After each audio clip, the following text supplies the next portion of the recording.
एक छोटे से गांव में आरव नाम का एक प्यारा बच्चा रहता था। उसकी उम्र लगभग 7 साल थी। आरव बहुत मासूम और चंचल था, लेकिन एक बात उसे हमेशा उदास कर देती थी, उसके कोई दोस्त नहीं थे। स्कूल में बच्चे उसे अक्सर चिढ़ाते थे क्योंकि वह बहुत शांत और अकेला रहता था। एक दिन स्कूल से घर लौटते समय उसने रास्ते में झाड़ियों से हल्की सी कू की आवाज सुनी। वह डरते डरते झाड़ियों के पास गया तो देखा कि वहां एक छोटा, गंदा और भूखा सा पिल्ला पड़ा है। उसकी आंखों में डर था और शरीर कांप रहा था। आरव का दिल पिघल गया। उसने पिल्ले को अपनी गोद में उठाया और धीरे से बोला, डर मत, अब मैं हूं ना। घर पहुंचकर उसने माँ से विनती की कि इस डॉग को घर पर रख ले।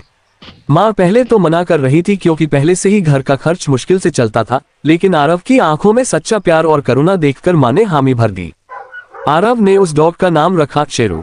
शेरू धीरे धीरे आरव का सबसे अच्छा दोस्त बन गया। सुबह उठने से लेकर रात को सोने तक दोनों हर वक्त साथ रहते। जब आरव स्कूल जाता, शेरू दरवाजे पर घंटों उसका इंतजार करता। जब आरव दुखी होता, शेरू अपनी पूंछ हिलाकर और चेहरे को चाटकर उसे हंसा देता। और जब आरव खुश होता तो शेरू भी उछल कूदकर उसकी खुशी दोगुनी कर देता। गांव के लोग भी धीरे धीरे इस दोस्ती को देखने लगे और कहते, वाह, ये बच्चा और डॉग तो सचमुच भाई जैसे हैं। एक दिन गांव में बहुत जोरदार बारिश हुई। बिजली गरज रही थी और नदी का पानी तेजी से बढ़ रहा था।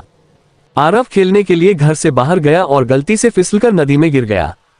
वह जोर जोर से चिल्लाने लगा, बचाओ बचाओ। कोई आसपास नहीं था, लेकिन शेरू ने जैसे ही अपने दोस्त की आवाज सुनी, वह बिना सोचे समझे उफनती नदी में कूद गया। तेज बहाव में टिके रहना आसान नहीं था, लेकिन शेरू ने अपनी पूरी ताकत लगाई। उसने आरव के कपड़े को दांतों से पकड़ लिया और धीरे धीरे उसे किनारे तक खींचने लगा। आरव बेहोश हो गया था, पर शेरू ने हार नहीं मानी। उसने भौंक भौंक कर गांव वालों को बुलाया। गांव के लोग दौड़े आए और आरव को बाहर निकाला।